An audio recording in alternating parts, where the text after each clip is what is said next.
তো এখানে দেখেন প্লেটের মধ্যে আমি লবণ, মরিচের গুঁড়া, হলুদ গুঁড়া আর সামান্য একটু ধনিয়ার গুঁড়া নিয়েছি।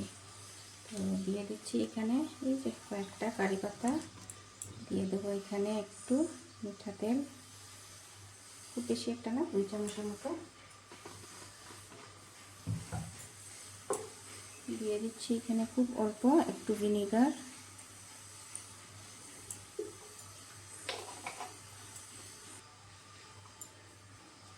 তো এইখানে আমি এই যে মাছটা আপনাদের সাথে শেয়ার করেছি, তো এখানে আমি মাছ 2 পিস দেবো।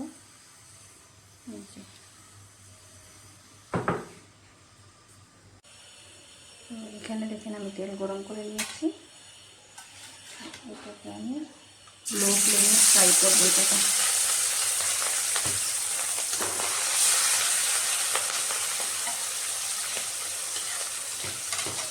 এটাকে আমি লো ফ্লেমে একটু ডিপ ফ্রাই করবো। নিচে আমার ফিশ ফ্রাইটা নিচে। তো সিরিয়াসলি বলছি, এরকম পুদিনার চাটনি বা যে কোনো চাটনির সাথে আপনারা এরকম ফ্রাই করে খাবেন, তো অনেক টেস্টি লাগে। এটা আমার নিজের রেসিপি, আমি কোনখান থেকে কপি করিনি, তো আমরা অনেকবার খেয়েছি। তো এরকম একবার অবশ্যই ট্রাই করবেন।